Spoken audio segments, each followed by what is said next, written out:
Hello YouTube, welcome back to Kind Heart Homestead. My name is Ben and I'm up here on our off-grid property in the mountains of Virginia. You can see this bright green string line behind me with some rocks around it. Those rocks are in the location of our first fence post here on our property. You can't see it, but behind the camera we have gates, T-posts, pressure-treated lumber for chicken coops and other structures.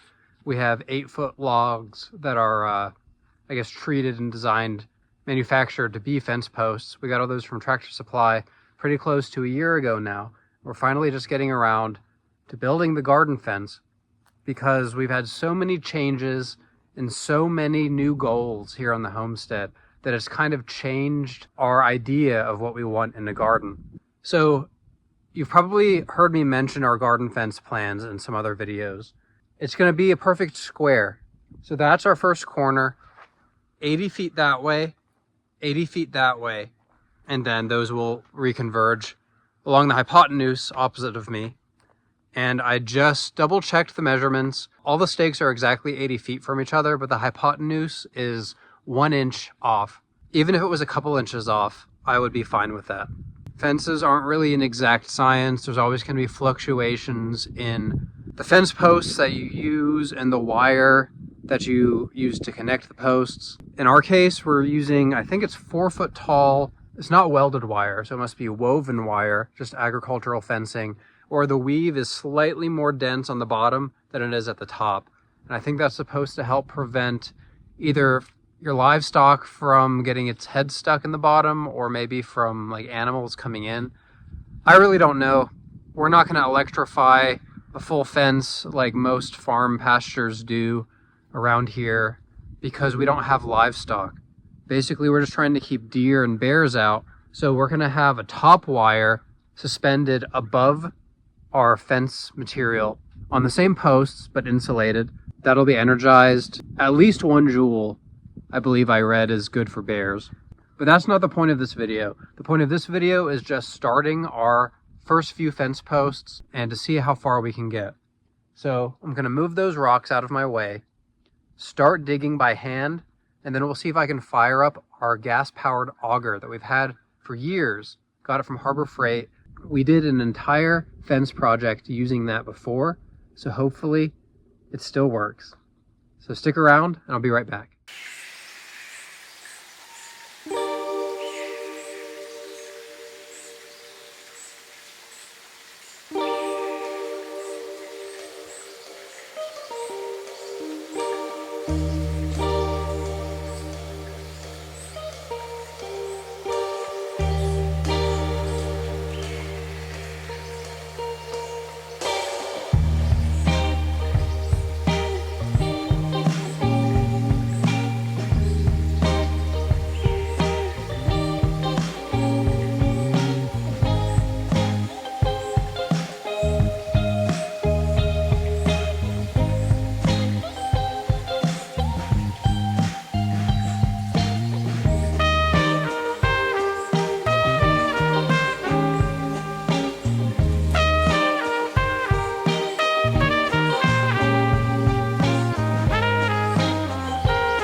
Now I'm going to slow things down for the fourth corner post, just to explain in more detail about what I'm doing.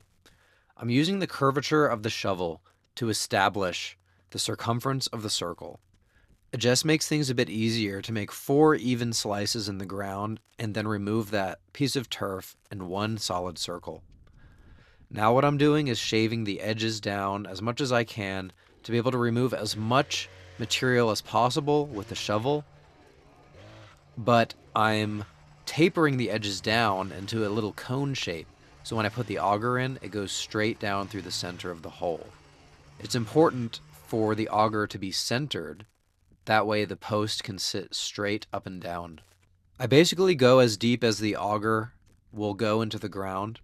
Occasionally I have to remove some rocks, and when I can't see the rock because of the dirt, I use the tamping rod, and I use the sharp point end of it to click around, listening for a ping off of a rock, and then that's where I know where to finish excavating or removing the rock. But once I bottom out the auger, I know that the depth has been achieved. I think it's about 3 feet, and with an 8-foot post, this leaves 5 feet above ground. So I use a post hole digger to remove any loose material from the bottom of the hole, and then I compact the rest using the flat end of the tamping bar. And then I throw some material into the bottom of the hole, so when I match it to the level for plumb and true, I can make sure it doesn't move out of the way and fall back to the edge of the hole. Only after it's level do I put 2 hands on the shovel and start completing the backfill. I do the backfill in 2 lifts. I fill the hole halfway up, put the tamping bar down into the hole, compacting the bottom half. Then I add water to that to complete the lift. Then I do the same thing at the top level. But I still like to leave a little trough where water can nestle in around the base of the post, and then that'll further settle the fence post.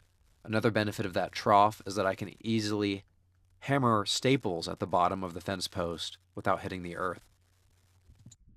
It's the next day.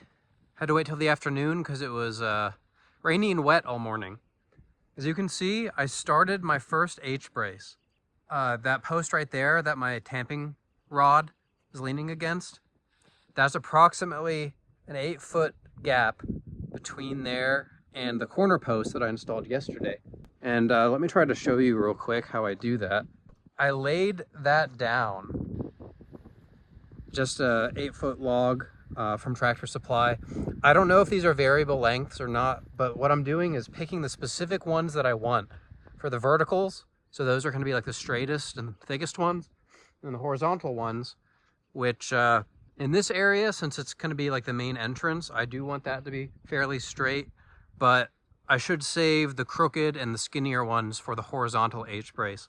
In fact, I could probably use a smaller dimension one, but I already have all these. They've been sitting around since I think last June in a pile, and we're finally getting around to using them. So anyway, I didn't record the installation of that vertical post because it's the same as the 4 that you saw me install yesterday. Here's the difference though. One technique I learned was backfill the hole only halfway, tamp it down with the tamping iron, and then pour some water on top of it. And that'll keep the bottom locked in place. And I think they usually call that backfilling in lifts in the typical excavation sense. When you're building a house, an engineer will rate like how many inches of stone can be dropped and compacted at a time before the next one. This is not an engineered solution, but I'm using that same principle because I found out yesterday the first post that I installed, that one that my level is leaning on, was a bit wobbly because I only tamped from the top and that didn't get any of the dirt down. I'm not too worried about it because as it rains and things like that, it's going to become more sturdy. And I'm going to have diagonal bracing with wire and these little, they're not really turnbuckles, but it's the same technique where as time goes on, you can kind of ratchet it down and tighten the diagonal brace. And the diagonal brace is what prevents the corner from being sucked in by the tension of the fencing. We're not doing a high tension fence, so it's not as huge of a concern, but anything with like a a sideways pull on it is going to move it over time and loosen the fence. So that's what the H braces are for. Every gate, every corner must be supported on both sides with H braces. So I know that's a lot of extra posts, but this 80 by 80 foot square is going to make everything pretty symmetrical, and I'll easily be able to replicate one after another. So before I finish backfilling and tamping that one, I'm going to actually install this horizontal H brace. And the rule of thumb is you want it to be located at the 2/3 height mark. And these are about 66 inches above the ground. That's sort of irrelevant because our roll of fencing, which is way over there, is I believe it's a 4-foot agricultural fence. And then we might do 1 or 2 electrified hot wires over the top, but I don't think those are really going to have the tension that the fence is going to have. So while the general rule is 2/3 height, I don't know exactly where they measure that from. So what I did was took 2/3 and then dropped the H brace just to make sure it was going to be below the height of our fence, just so it doesn't look too tacky. One of the problems is we're on a slight slope, and I'm trying to make my H braces roughly level because the vertical posts are perfectly vertical, and if I go to intersect these square cut logs and it's not level, then the corners are going to look funky. I have these little pins that I need to put through, and that's what holds them in place. These aren't lag bolted in place with any sort of legitimate fastener that holds. What's going to be holding it is the tension of the fence. These pins just ensure that the diagonal bracing that I install can't knock the H brace off. It's going to be tensioned in there, and that hypotenuse is what's going to prevent the fence posts from bending down. So now that you have all of that information, I'm probably not going to have to explain it again. I'm going to go ahead and get that H brace installed. So the way I like to do this is to pick a side, measure the H brace height from the grade of the ground where the grass is. Don't put the tape measure down in the hole, put it on the grass, so you're measuring from the actual ground level and not the disturbed, artificially lowered ground level. And then you can use a level or maybe a laser, something of that nature, to project that measurement on to the opposite post. That way, in theory, your H brace will be level. Granted, the posts aren't always perfectly straight, and measuring from the ground on one side makes it somewhat arbitrary. You can pick whatever side you want if you're not following an exact, like, 2/3 rule of thumb or something like that. And once I drill a hole through the 2 side posts, I also have to drill a hole through the end of the log. And this does take a bit of practice, especially if you're not too handy with a drill. You want the holes to be horizontal so the pins line up. There is a bit of wiggle room. If you're using a big enough mallet, you should be able to bend the pin into place if it's just slightly off track. But if the holes are 2 completely different angles, you're not going to have a good time trying to get that into place. So what I like to do is lift the log into place and put it in a pin sticking out of one log. Then I hammer it down with no pin in the way because the pin is sticking out the back. That hole got drilled all the way through the log, and I used a long pin, which is about, 9-10 inches long. The half pins go in a hole that's only drilled halfway through the log. That way it can't be backed out as you're trying to align it. And then I'm looking at the level just to prove that my calculations were correct and it's not too far off from level. Like I mentioned before, I left the second fence post on this H brace uncompacted. So in case it had to move slightly out of the way to get lined up with the pins and the H brace and the horizontal log in the H brace, I'd be able to move it and then finish the backfill later. So that's what I'm doing now. I'm adding that second lift of dirt, and then I'm compacting it, and then I'll also add some water later. This essentially completes the wooden aspect of an H brace. One thing you'll see in the next video is how I actually tension it and strengthen it with wire and a ratcheting turnbuckle. For this project, I'm going to refer to these corner assemblies as double H braces. And I'm calling them that simply because it looks like two capital H's from the alphabet. You can see that there's one common corner post that is shared between two independent H braces, and each of those stabilizes the edge of their respective fence lines. Bit of a brief segue here. I'm up here at the site of our chicken coop, which hasn't been used since, I guess last June, when our chickens got killed by some sort of animal. We don't know exactly what it was. Could have been like a hawk, could have been a fox. We have some ideas, but nothing conclusive. Anyway, we brought this with us from Raleigh. It was actually a dog house that I got for free on Facebook Marketplace. Then I modified it, extended it, added this egg box where the lid kind of opens up so we can reach down. There's a solar powered door on the other side that gets activated when the sun comes up, when the sun goes down. And then we have a big hatch on the other side where we can open it and clean it out. We haven't put the legs on it since we moved here, but I think I have them lying around somewhere. Regardless, there's a pretty beefy industrial plastic pallet underneath this. And if you recall the video from over a year ago, I was able to pull the coop around the property by attaching a chain to the pallet and pulling it with the truck. So we're going to try that again because we want to get it inside of the fenced area before we put up the fence. I think that's just going to make it easier to pull it into place so we don't have to worry about gates and our big garden tarp and anything that could be in the way. This way we can just drive through past a corner post, unlatch it, and then drive the truck right back out. So let's see how that goes. One lesson I learned from my past experience moving the coop up to this location was to make sure that the coop is securely attached and centered on this industrial pallet.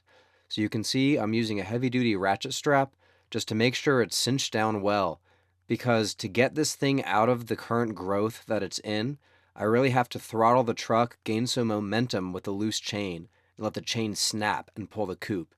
If I don't ratchet strap it securely to the pallet, then the pallet's going to fly out and the coop's just going to fall right back down where it is. And that happened to me multiple times moving it up to this location. So let's see how it goes with this massive chain I got from Harbor Freight. This is a registered farm truck in the state of Virginia, and we don't use it for much on public roads. Usually we're just moving materials around because the capacity of this truck is so low. I can actually fit more lumber and longer lumber in my Prius than I can in this truck. But for tasks like this, where I'm pulling something lightweight in dry conditions on a good sled, which in this case is the pallet, this is pretty successful. So you can see I'm driving it around the long way because the shorter way has more obstructions. So after I park it here towards the corner post, since the H-braces aren't put up yet, I'm going to detach the chain, move the truck to the opposite side, and spin the coop around, try to get it into the best position I can.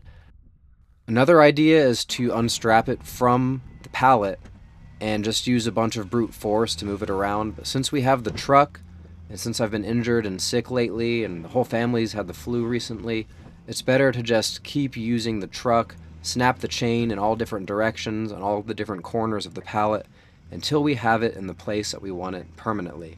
But realistically, as long as it's somewhere inside of that corner brace and not in my way, it's good enough for now. We can always fine-tune this later.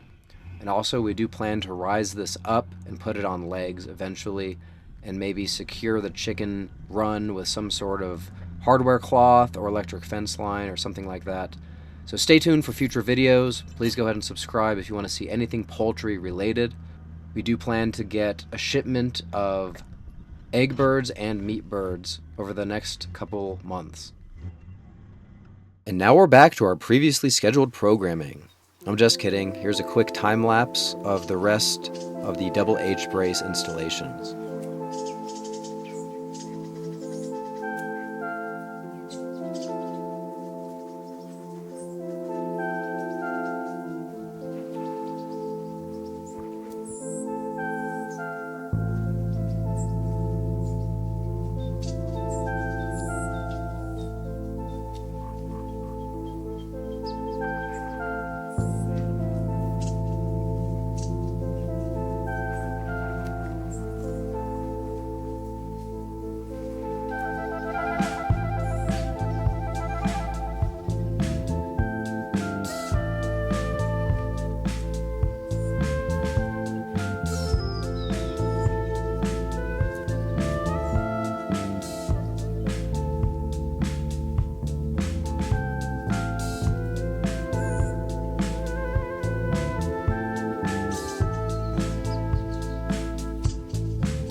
All right, had to take a couple days off because I was a bit sick and sore, but now that I've recovered, made my way down to Tractor Supply to get some propane.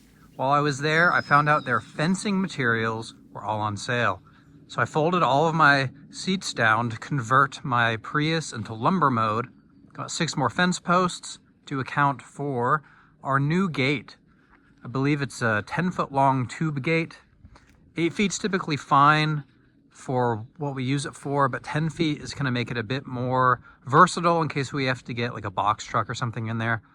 So I'm going to unload these from my Prius real quick, but if you want to see how I get these installed and how I finish up the fencing project, including the wire and the tensioning of the corner braces, go ahead and subscribe, and we will see you back here next time on Kind Heart Homestead.